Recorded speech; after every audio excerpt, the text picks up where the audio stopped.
오늘 우리에게 주신 하나님의 말씀은 에스겔서 38장입니다. 사실 이 38장의 내용은 39장까지 이어지게 됩니다. 이 에스겔서 38장은 아마 에스겔서 전체 중에서 많은 분들이 어려워하는 부분에 해당합니다. 또한 대표적인 묵시 문화로서 이것은 바로 배우지 않으면 지금도 많은 이단들이 이것을 가지고 장난치는 장이기도 합니다. 오늘의 제목을 다 함께 읽어보겠습니다. 하나님의 도구일 뿐인 악의 축, 마곡의 왕 곡. 사실 이 에스겔 38장에서부터 39장까지 이 마곡, 곡에 대해서 설교를 하려고 하면 전체적인 주제는 이 마곡의 왕 곡에 대한 하나님의 영원한 심판입니다.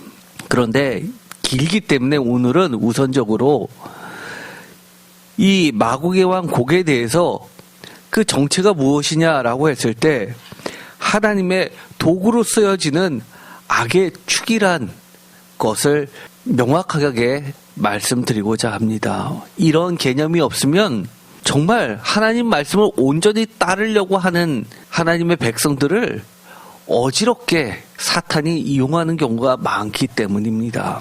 오늘의 말씀과 주일에 이어지면서 39장까지 이어지는 이 말씀 여러 차례 아마 설교를 하게 될 텐데 그것에 대해서 결론적으로 이야기하기 전에 내용이 많기 때문에 집중하기 위해서 이러한 중심적인 질문을 먼저 하고 이것을 개념에 여러분들이 주의를 하고 말씀을 듣는 것이 혼란을 피할 수 있을 것 같아서 먼저 말씀을 드립니다. 설교를 끝날 쯤 하면 여러분이 스스로 답변을 할 수 있습니다. 그러나 먼저 질문을 하겠습니다.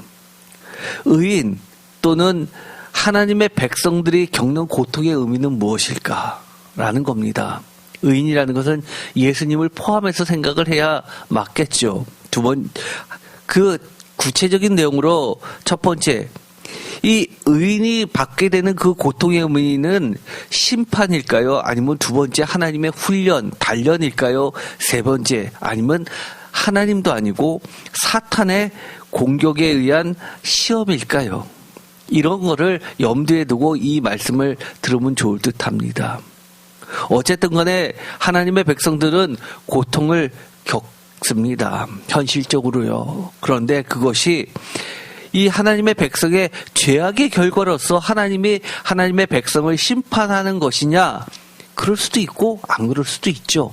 대표적으로 이사야서 같은 것이나 아니면 예수님 같은 경우에는 의인이지만 고단을 당했고 이사야서에 보면 의인이 한두 명씩 사라지면서 죽음에 이르는 것을 그 무엇보다도 하나님은 안타까워하시면서 영원한 생명으로 평안으로 불러주신다고 약속까지 해주십니다.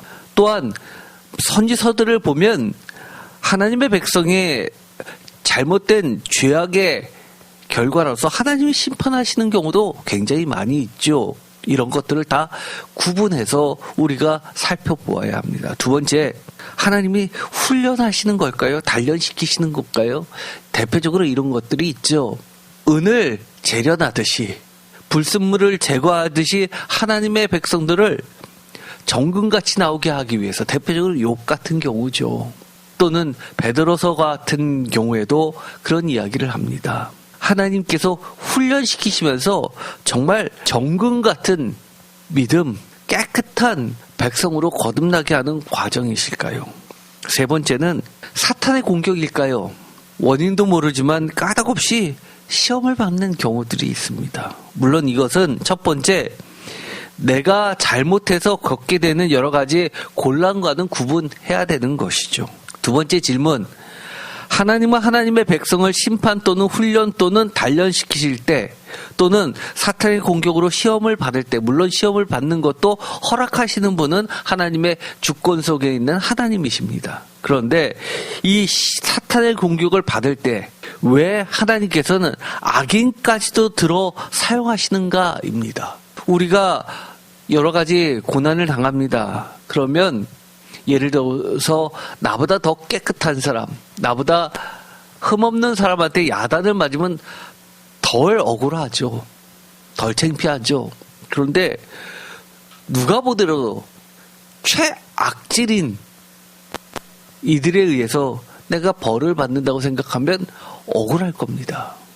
그런데 하나님께서는 오늘 이 에스겔서 38장을 통해서 마곡을 통해서 하나님의 백성의 어려움을 당하는 것을 허락하신다는 겁니다. 왜 악인까지도 들어 사용하시느냐라는 질문을 할 수 있습니다. 이것을 염두에 두시고 오늘의 말씀을 들으시면 도움이 될 듯합니다. 먼저 에스겔서 38장에서 39장까지의 배경을 보면 에스겔서 이 38장 전에 우리가 했던 게 있죠. 유명한 장이었습니다. 에스겔서 37장에 마른 뼈의 부활 환상이 있었죠. 그리고 아직 우리가 살펴보지는 않았지만 그 뒤에 이루어지는 게 남유다와 북이스라엘이 손 안에서 두 개의 막대기가 하나가 되는 환상을 보게 됩니다. 그래서 12지파의 온전한 이스라엘 회복을 예언한 부분이 바로 에스겔서 37장입니다. 굉장히 중요한 장이죠. 그 이후에 온전한 회복 이후에 이 38장과 39장에 이어서 곡과 마곡의 예언 선포가 있다는 겁니다. 그래서 이 에스겔서 38장에서 39장 곡과 마곡에 대한 에스겔서 전체 구조 속에서 이 곡과 마곡을 해석해야지만 된다는 겁니다. 많은 참고가 되는 사항이 바로 요한계시록 20장입니다. 그러다 보니까 요한계시록 대표적인 묵시문학이죠.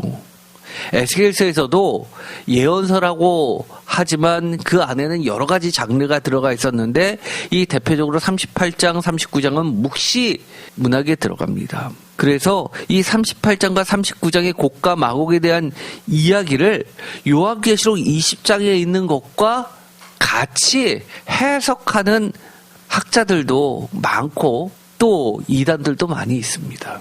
그래서 어떤 사람들 보면 아주 난해 구절들이죠. 명확하지도 않은 걸 가지고 여러 가지 자기들의 생각으로 짜맞추듯이 그렇게 소설을 쓰면서 신비로운 이야기인 것처럼 비밀을 풀어놓는 것처럼 그렇게 요한계시록, 에스겔서, 다니엘서를 묶어가지고 이것만 몇 개 장만 집중적으로 풀어서 이야기하는 사람들이 많습니다. 우리는 그런 걸 굉장히 주의해야 됩니다. 하나님의 말씀을 읽을 때는 언제나 전체적인 구조 속에서 하나님이 무엇을 이야기하는지를 온전히 파악해야 되는 겁니다.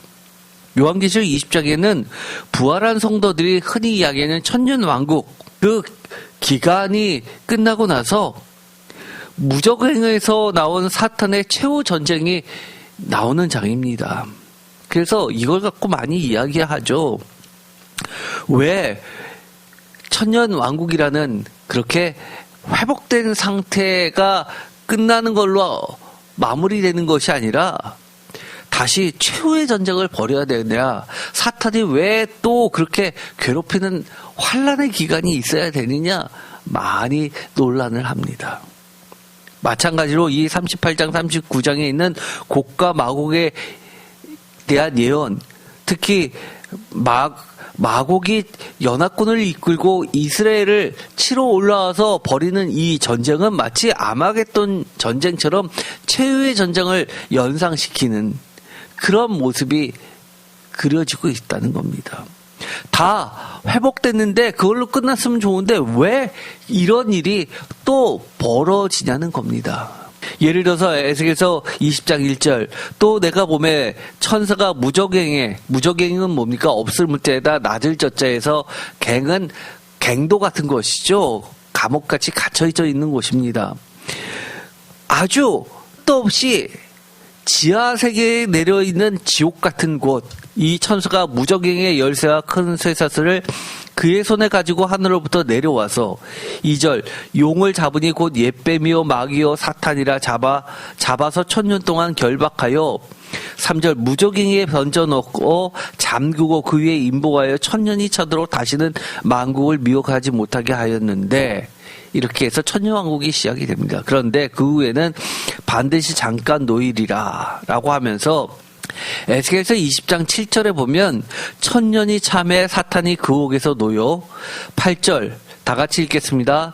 나와서 땅의 사방 백성 곧 곡과 마곡을 미혹하고 모아 싸움을 붙이리니 그 수가 바다의 모래 같으리라 라고 하면서 이 에스겔서에 나와 있는 곡과 마곡의 예언을 다시 불러내고 있습니다.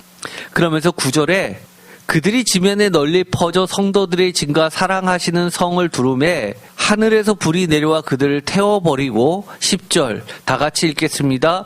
또 그들을 미혹하는 마귀가 불과 유황못에 던져지리니 거기는 그 짐승과 거짓 선지자도 있어 세세토록 밤낮 괴로움을 받으리라 라고 아주 간략하게 끝납니다. 그래서 이 곡과 마곡이 최후의 전쟁을 벌이지만 곧 그 싸움은 그들의 패배로 끝나버리고 영원히 유황못에 이 마귀, 용, 옅뱀이 갇히는, 그래서 영원한 형벌을 받는 걸로 아주 간략하게 지나가 버립니다. 그런데 이 에스겔서에서는 38장부터 39장까지 굉장히 길게 여러 절에 걸쳐서 자세히 기록되어 있습니다. 그러다 보니까 에스겔서를 전공하는 전 세계 정말 손가락 안에 드는 학자들이 다 같이 어려워하는 아주 난해한 본문이 되어버리고 말았습니다. 우리가 지금까지 에스겔서 40장에서 48장까지를 분리된 에스겔의 특별판이라고 불러왔던 많은 이유들이 있습니다. 왜냐하면 그것이 39장까지가 보면 어떤 커다란 이야기가 끝난 것 같은, 마무리된 것 같은 그 다음에 성전의 이야기가 새롭게 시작되기 때문입니다. 그런데 끝날 때쯤 에스겔서 38장에서 39장까지는 마곡을 이야기하면서 에스겔서 현재의 위치가 좀 애매하다고 보는 겁니다. 왜 그럴까요? 우리가 보면 기승전결이라는 그런 대표적인 구조를 보면 결론은 하나님의 승리, 예수님의 승리 또는 해피엔딩. 해피라는 의미는 선의 승리 이렇게 생각하기 쉽다는 거죠. 그런데 이 에스겔서 38장에서 39장 마치 그 전체의 끝이 굉장히 큰 어려움 속에 있는 것처럼 끝난다는 겁니다. 그래서 이것을 에스겔을 전공한 많은 학자들이 가장 난해한 본문으로 치고 있을 정도입니다.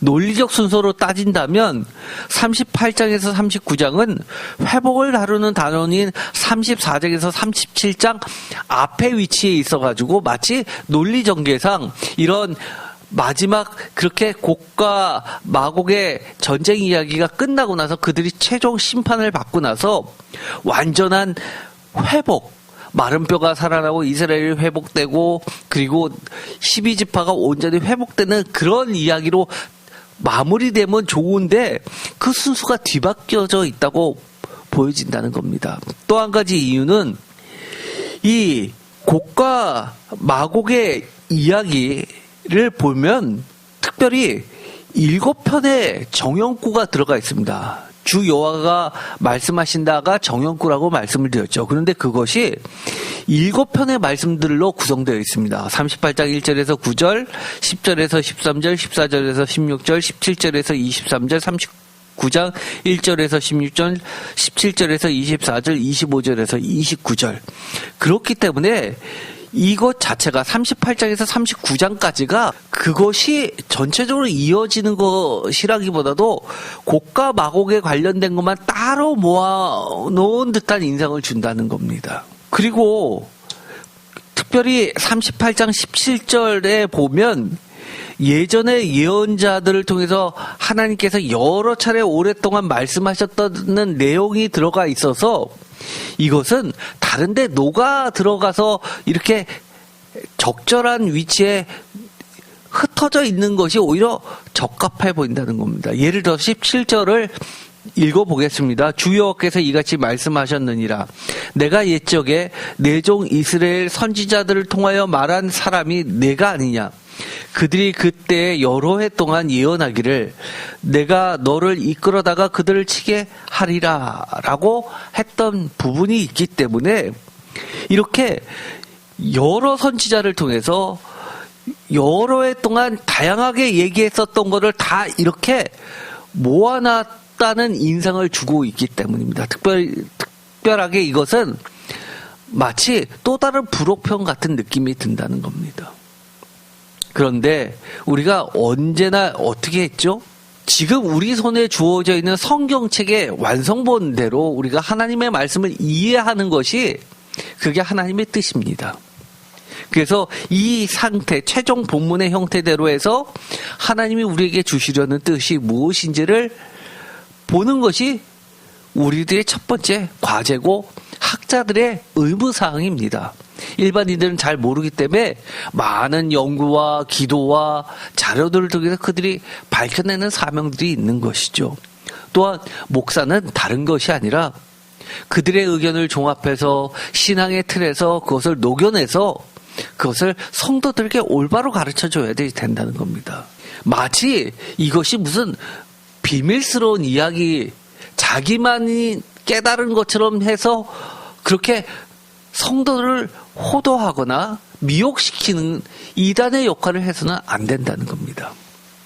또 이렇게 보는 이유가 있습니다. 예를 들어서 성경 외에 가장 오래된 고문서 중에서 성경과 가장 밀접되어 있고 또 고증이 확실한 기록물이 하나 있는데 그것이 바로 요세푸스가 쓴 책입니다. 그 중에서 고대사라는 게 있는데 10.79에서 80까지 보면 이런 말이 나오기 때문입니다. 에스겔이 2권의 책을 남겨놓았습니다라고 증언한 부분이 있습니다. 즉 요세푸스는 예수님 시대죠. 예수님 시대가 지나서 쉽게 말해서 예루살렘이 완전히 티투스에서 멸망당할 때에 그때 활약했던 로마 편에서 활약했던 인물입니다. 제사장 출신이죠. 그런데 그 당시만 하더라도 에스겔서가 2권의 책으로 나누어져서 읽혔다는 이야기입니다. 마치 우리가 에스라서 그다음에 느헤미야서 이렇게 되어 있지만 사실은 에스라 1서, 에스라 2서, 에스라 3서, 에스라 4서 이렇게 70인역은 나눠져 있죠. 그렇기 때문에 이것이 원래는 하나로 읽든 아니면 나눠져 있던 것이 지금 합쳐졌든 그런 형태로 우리 손에는 쥐어졌다는 겁니다. 그런 증언으로 봐서 이 에스겔서는 원래는 이 학자들이 보는 것처럼 39장까지가 한 권으로 쉽게 말해서 에스겔 1서 또는 에스겔 전서 그리고 40장에서 48장까지 특별판을 에스겔 2서 또는 에스겔 후서 이런 식으로 존재하지 않았을까라고 추정은 할 뿐입니다. 그러나 그렇게 분리되어 있는 상태로 두루마리가 지금까지 발견된 적이 없기 때문에 그것은 하나의 추정일 뿐입니다. 어쨌든 간에 우리가 명확한 것은 이 40장하고 48장 그리고 그 전에 있었던 37장의 회복 이 37장의 회복은 40장부터 48장하고 사실 일치합니다. 그 사이에 끼어있는 듯한 이 38장에서 39장 이 곡과 마곡에 대한 예언의 이야기는 무엇인가 특별한 별도의 이야기인 것만큼은 명확해 보입니다. 어쨌든 간에 이 뜻은 무엇일까요? 그것을 볼 때 이 곡의 정체를 아는 게 굉장히 중요합니다. 이 곡의 정체, 결론부터 말씀을 드립니다. 이것에 대한 자세한 이야기는 계속해서 설교를 듣다 보면 여러분들이 이해를 하시겠지만 명확하게 하기 위해서 먼저 결론부터 말씀을 드립니다. 곡이 뭐냐라고 할 때 묵시적 해석에 따라서 각 시대마다 존재하면서 각 시대마다 드러나는 가연적으로 등장하는 가장 강력한 악의 본질적인 실존적 실체입니다. 악이 추상적으로 존재하는 게 아니라 내가 사회에서 생활할 때 실제로 숨을 쉬고 사는 이 땅에서 느낄 정도로 있구나, 실존적으로 있구나 하는 그 실체라는 겁니다. 대표적인 게 뭘까요? 예를 들어서 요한계시록에 보면 666이라고 암호로 적어놓은 것이 있죠.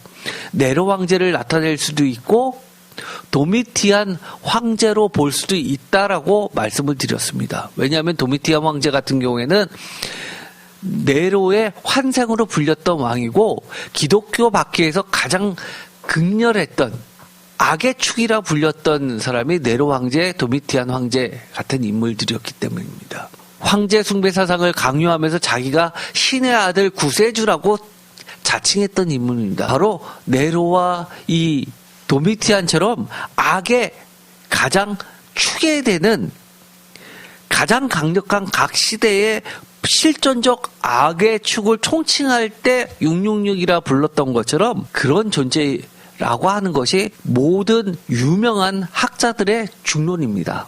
이것은 이미 합의를 구한 겁니다. 구체적으로 그것이 무엇이냐라고 구체적인 이름이 뭐냐라고 할 때는 그것은 밝혀지지 않았지만 본질적 성격은 악의 축이라는 겁니다. 각 시대마다 존재하는. 예를 들어서 현대 인터프리케이션 주석 같은 경우에는 이렇게 이야기합니다. 곡이 뭐냐라고 했을 때 의인화된 바벨론, 복잡한 암호 해독 체계를 토대로, 이것도 전에 이야기했던 게마트리아라고 말씀드렸죠. 글자에 숫자를 넣어가지고 조합을 만들어서 푸는 그런 방식입니다. 그랬을 때 어떤 학자가 이것은 바벨론이라고 풀었습니다. 그런데 다른 학자는 다른 거를 대입해 보니까 다른 이름으로도 나왔기 때문에 반드시 바벨론이라고는 할 수는 없지만 어쨌든 간에 의인화된 바벨론이다 라고 말한다는 겁니다. 그래서 또는 주전 2세기의 셀루키드 왕 안티오쿠스 유파토르라는 주장도 제기됐습니다. 또는 주전 4세기의 알렉산더 대왕이었다라고 주장하는 학자도 있습니다. 이 모든 것은 다 나름의 논리의 약점들이 존재합니다. 곡의 익명성을 깨트리면서 구체화시키면서 발생되는 여러 가지 문제점이 발생되는 거죠. 그래서 묵시문학의 가장 큰 장점은 익명성을 그대로 유지하면서 실체적 성격을 드러내는 것이 보다 정확합니다. 엄청난 악이라는 것만은 명확합니다. 그래서 때로는 로마 또는 로마 황제, 어거스틴 4세기 때는 심지어 뭐까지 이야기하냐면 4세기 때는 기독교가 공인이 됐죠. 그때는 로마의 그런 악의 축보다도 더 문제가 됐던 건 뭡니까? 로마를 침략해왔던 북방에 있었던 야만족이라고 불렀던 고트족, 이런 것들을 곡이라고 부르기까지 했었다는 겁니다. 심지어 다른 이들은 어디까지도 보냐면 냉전 시대를 거치면서 가장 악의 축이라고 불렸던 러시아, 모스크바, 악한 제국의 정체다라고 주장하는 학자들도 있었다는 겁니다. 그러면 중국도 요즘 같은 건 러시아보다 중국이 더 막강해졌죠. 중국도 그 하나다라고 주장하는 학자도 있을 수 있다는 겁니다. 그러나 사실 그렇게 구체화하면서 여러 가지 것으로 잘못 오인하는 것보다는 성경이 나와 있는 것처럼 묵시문학의 성격을 살려서 익명성을 해서 그 각 시대마다 등장하는 가연적으로 나타나는 악의 축들이라고 이해하는 것이 보다 정확합니다. 백주년 기념주석 같은 경우에는 이렇게 이야기합니다. 곡과 마곡에 대한 예언이 나오는데 마곡은 창세기 10장 2절에 야벳의 아들로서 고멜, 마대, 야완, 두발, 메색, 디라스와 함께 언급된다. 이들 중 고멜, 두발, 메색이 38장 3절, 6절, 39장 1절에 등장하는데 마대는 메대를 가리킨다. 메대가 어딘지 알죠? 예를 들어서 이 바벨론 도시국가처럼 그 옆에 메대도 있었죠. 가장 강력했던 도시국가 중에 하나입니다. 그럼 메대를 가리키기도 하고 야와는 그리스인을 가리키는 말입니다. 특히 이오니아인을 히브리어로 음력을 하면 야완이라고 표시했기 때문에 그리스인을 그렇게 부릅니다. 에스겔서 27장 13절에 나와 있죠. 그러면서 디라스라는 것은 아직까지도 확인이 안 된 국가 이름이고 마곡도 사실은 분명히 알 수 없는 나라라고 이야기를 합니다. 그런데 요세푸스 같은 경우는 이 마곡을 스구디아인이라고 이야기를 했던 부분이 있어서 스구디아인은 창세기 10장 3절에 아스그나스에 해당하는 것이고 고멜의 한 후손으로서 마곡과 동일시하는 스구디아로 보는 경우가 있습니다. 그러나 이것도 적절치 않다고 이야기합니다. 스구디아인이 누구냐라고 할 때는 러시아 남단에서부터 남하하여 흑해의 동쪽과 남쪽을 차지하던 민족입니다. 주전 7세기 때는 강성해진 힘으로 아시리아를 공격하기도 했을 정도로 그렇게 군사적으로 막강했던 민족입니다.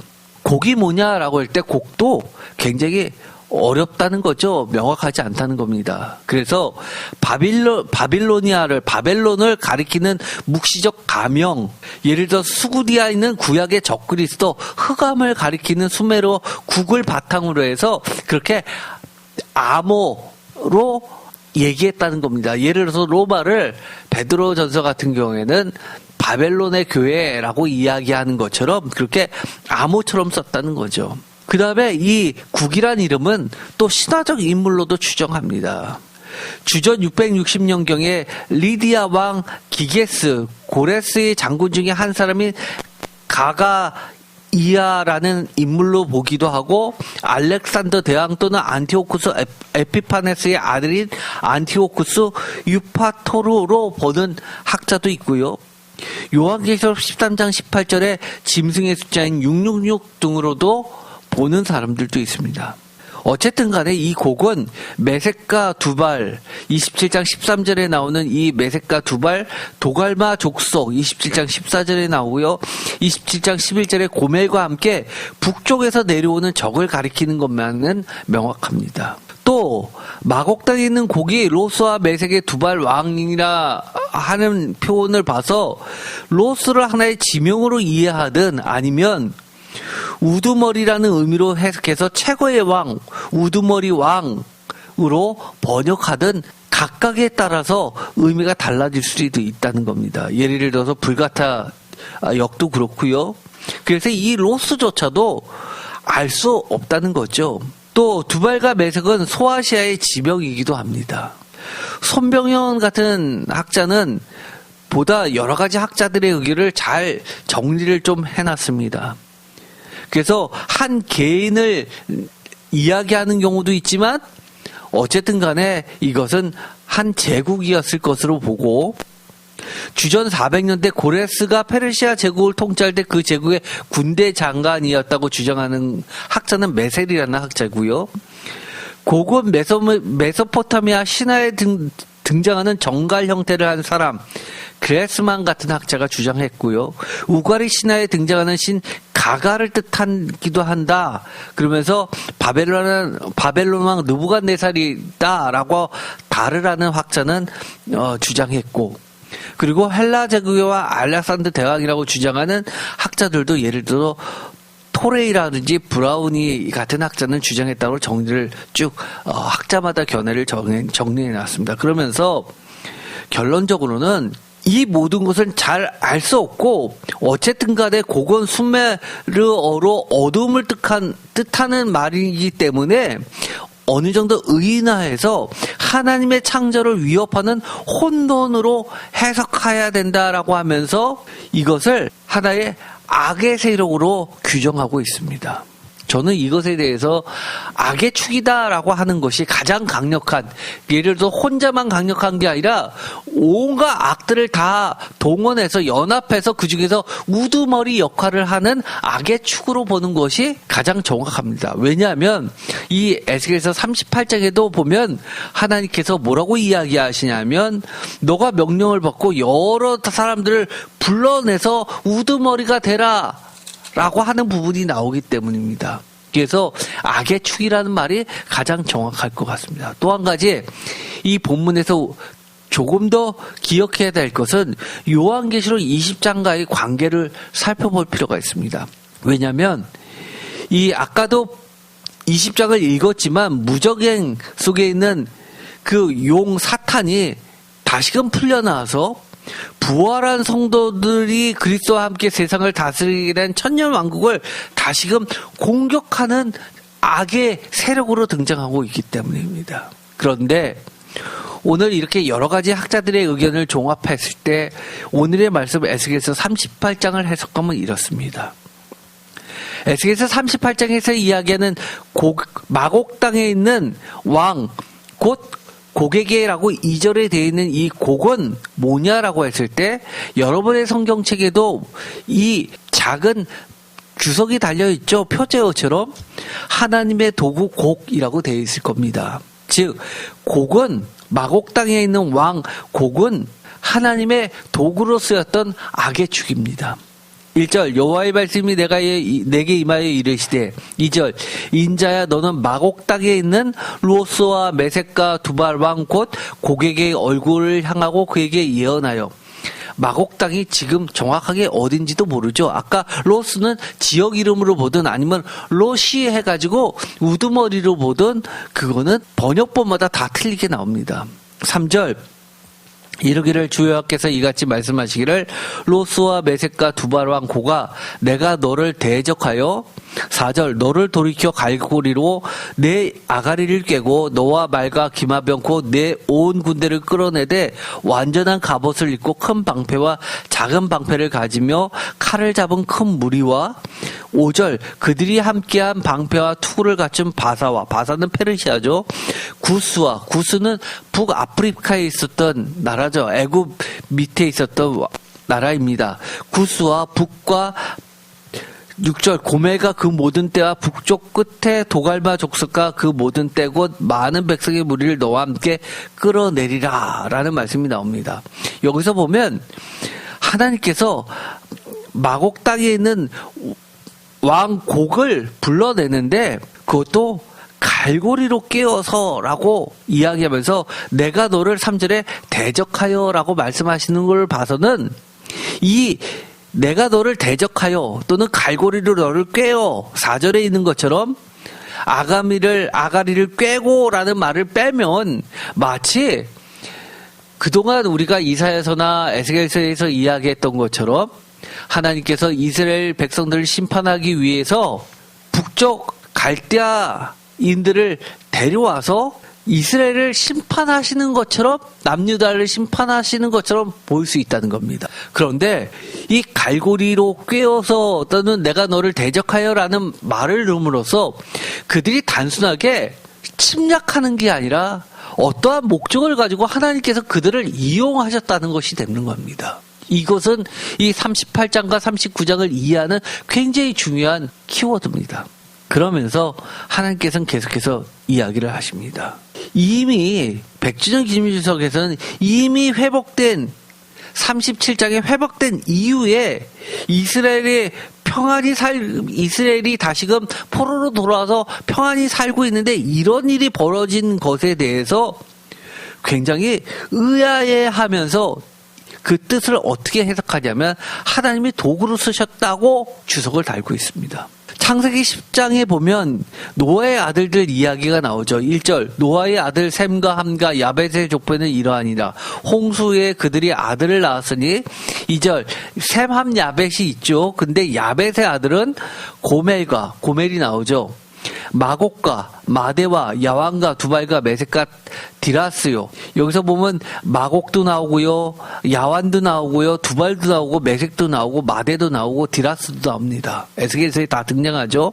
3절 고멜의 아들은 아스그나스와 리박과 도갈마도 등장했죠. 도갈마도 나오고요. 4절 야완의 아들은 엘리사와 달시스와 기띔과 도다님이라. 야는 이오니아인 그리스인을 이야기하고 여기 있는 기띔은 크레타 섬을 이야기하죠. 5절 이들로부터 여러 나라와 백성으로 나뉘어 각기 언어와 종족과 나라대로 바닷가의 땅에 머물렀더라. 에스겔서 27장 12절 다시스는 각종 보화가 풍부함으로 너와 거래하였으며 은과 철과 주석과 납을 내 물품과 바꾸어 갔더라. 27장 13절에도 야완과 두발과 메색이 나옵니다. 야완과 두발과 메색은 내 상인이 되었으며 사람과 노코스를 가지고 내 상품을 바꾸어 갔더라. 14절 도갈마 족속은 말과 군마와 노새를 내 물품과 바꾸어 갔으며 15절 드단 사람은 내 상인이 되었습니다. 여러 섬이 너와 거래하여 상화와 박날나무를 내 물품과 바꾸어 갔도다. 여기 보면 이 도갈마라든지 야완, 두발, 메색 이런 것들은 다 대표적으로 지중해를 끼고 있는 해안 쪽에 있는 상인 도시국가들이죠.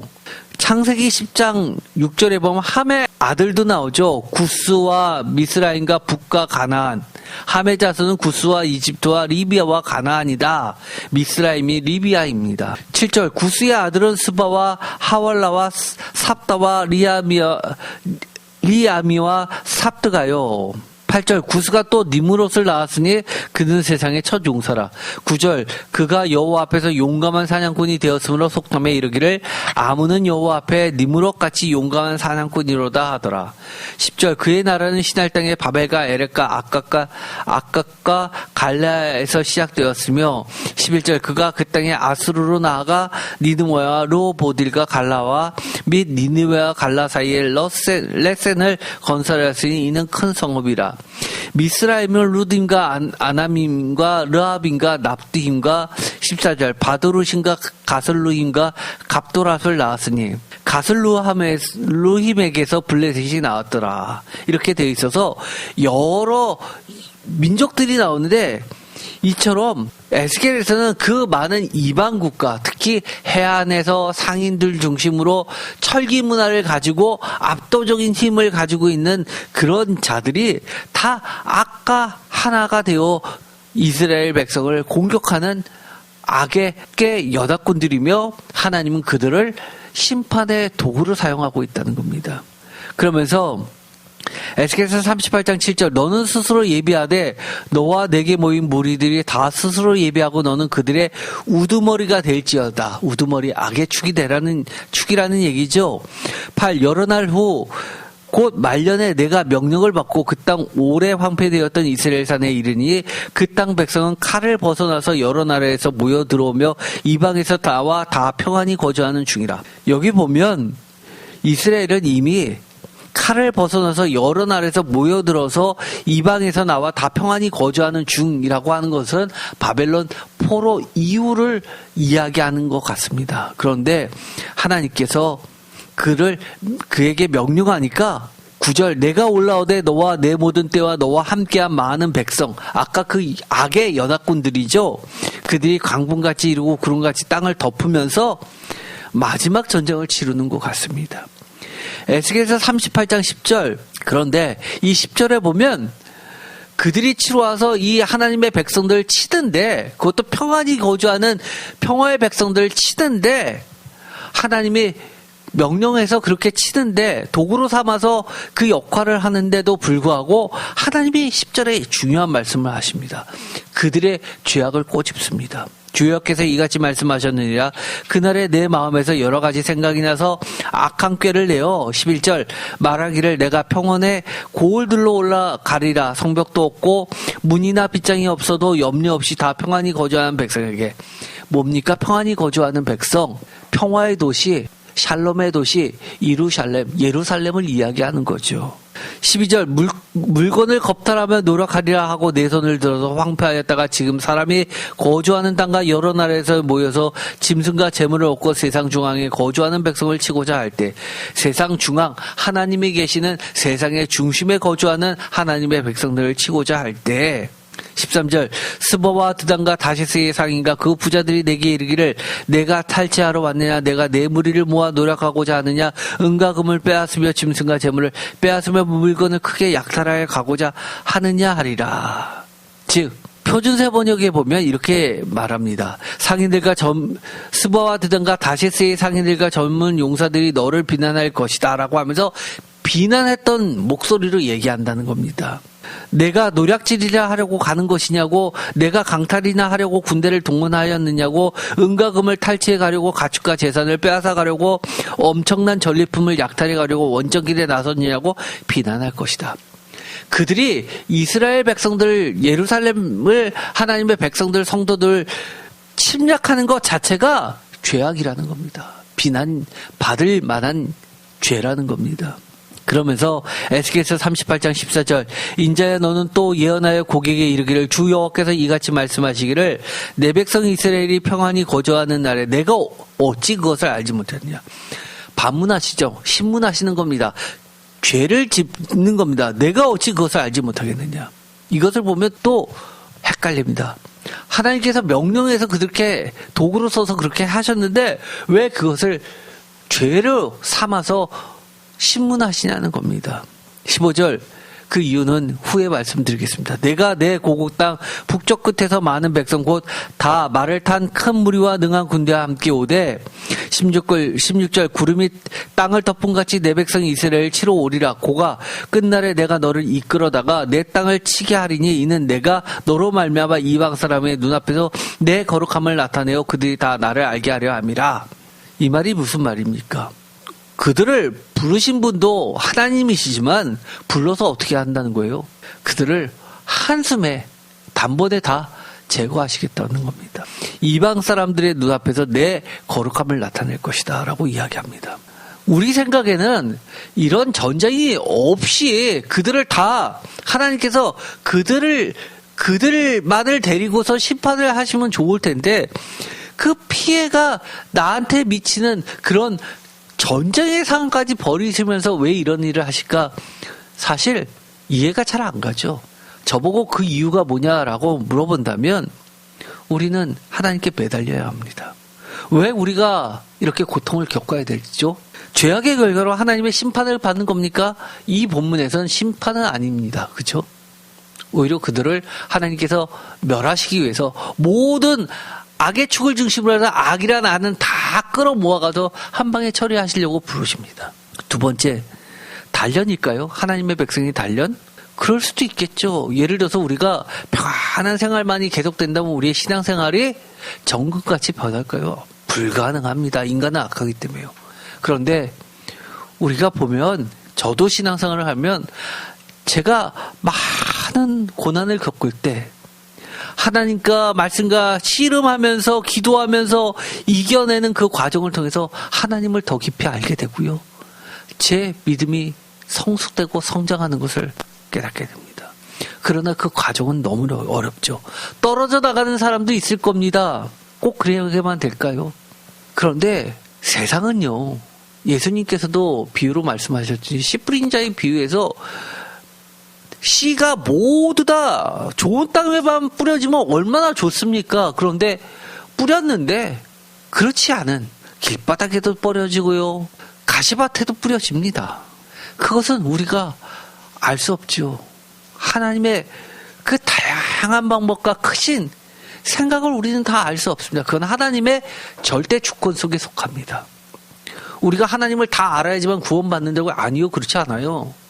몰라도 믿음으로 하나님의 은혜로 구원받을 수 있는 겁니다. 어떻게 해요? 내가 모르면 모를수록 더 겸손하게 하나님께 나아가면 되는 겁니다. 나를 죽이시는 분도 하나님이시지만 나를 살리시는 분도 하나님이십니다. 우리가 신앙생활을 머리로 할 생각하지 마세요. 명확한 것은 세 번째, 사탄의 공격일까요? 분명히 여기서는 악의 축들의 공격으로 나옵니다. 그러면 왜 그것을 허락하셨을까요? 그건 아무도 모릅니다. 욥처럼요. 그럴 수도 있습니다. 욥은 당대의 의인이었다고 시작했지만 마지막에 보면 욥처럼 또 교만한 사람이 없었습니다. 하나님은 그 욥의 교만을 드러내십니다. 어떤 과정을 통해서요? 수많은 시련을 통해서. 결국 욥마저 쓰러질 것 같으니까 그 내기를 하나님이 엎어버리십니다. 등장하셔서 모든 논란을 잠재우시고 욥을 구출해 주십니다. 그리고 욥을 높여주십니다. 하나님은요, 사탄의 시험을 허락하실 수는 있지만 사탄에 넘어가게는 하시지 않습니다. 그래서 뭐라고 이야기하죠? 우리가 감당할 시험 밖에는 하나님이 허락하시지 않는다고 얘기를 하는 겁니다. 우리가 때로는 이해할 수 없는 것들이 벌어집니다. 그러나 하나님이 우리에게 원하시는 건 뭡니까? 계속 하나님을 붙잡고 하나님만을 신뢰하면서 하나님의 은혜 가운데 있으라는 겁니다. 그 과정 속에서 나의 죄악의 결과로 벌어지는 심판도 있을 수 있습니다. 왜 없어요? 내 잘못이 얼마나 많은데요. 나의 잘못 때문에 벌어지는 일들이 얼마나 많은데요. 그러나 그건 다가 아닙니다. 어떻게 보면 이 모든 게 섞여 있겠죠. 하나님의 심판도 있을 수 있겠고요. 훈련도 있을 수 있겠고요. 시험에 대해서 하나님이 이기라고 하여 주시는 부분도 있을 겁니다. 그러나 최종적으로는요. 왜 악인까지도 들어 사용하시는가? 방점은 여기에 놓여 있죠. 내가 여러 나라의 눈에 내 위대함과 내 거룩함을 나타내어 나를 알게 하리니 내가 여호와인지를 그들이 알리라 라고 23절에 말씀하십니다. 왜요? 그 앞에 이와 같이라는 말을 넣어서 말씀해 주십니다. 이와 같이가 뭐예요? 이 모든 가정이 하나님의 절대 주권 속에서 움직이지만 하나님은 뚜렷한 목적이 있으시다는 겁니다. 하나님의 백성도 보호하시지만 악도 제거하십니다. 또한 악의 축을 도구로 쓰이시지만 그들을 그냥 놔두시지는 않습니다. 명확하게 그들을 심판하시면서 만백성이 하나님을 알게 하신다는 겁니다. 십자가 밑에서 뭐라고 이야기했죠? 그를 찌른 자도 보게 될 것이라고 이야기합니다. 심지어 악인들조차도 하나님은 구원의 기회를 제공해 주시는 겁니다. 심판 이퀄 구원입니다. 우리가 신앙생활을 자꾸 머리로만 하려고 하지 마세요.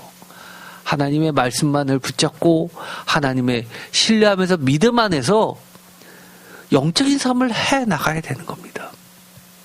오늘은 어떻게 보면 에스겔서 38장과 39장에 이르는 곡과 마곡에 대한 많은 것들의 서론격입니다. 어떻게 보면 일부이죠. 일부. 나머지 과정들을 좀 더 계속해서 말씀을 보면서 하나님의 그 기쁘신 우리를 이끄시는 구원으로 우리를 인도하시는 그래서 우리를 정금처럼 만들어서 하나님의 높은 영광에 참여시키는 그 하나님을 깨닫고 만나게 되시기를 축원드립니다. 기도가 마치겠습니다. 하나님 감사합니다. 오늘 어려운 말씀이지만 우리에게 풀어주셨습니다. 많은 이단들이 즐겨 사용하는 것처럼 무슨 소설을 쓰면서 신비한 것을 자기네들이 아는 것처럼 하나님의 백성들을 미혹하려고 할 때 우리가 명확하게 선을 그을 수 있게 하여 주옵소서. 하나님과 우리 사이에 있는 절대 사랑의 줄을 끊을 수 없고 우리를 그 누구보다도 사랑하시고 인도하시고 이끌어 주시는 하나님을 신뢰하고 믿음으로 나아가게 하여 주옵소서. 모든 악들은 하나님께서 모아서 최종 심판하여 주시어서 영원히 우리가 하나님의 백성들이 하나님 안에서 평화를 누리고 정의를 누리며 살게 하여 주옵소서. 예수 그리스도의 이름으로 기도드립니다. 아멘.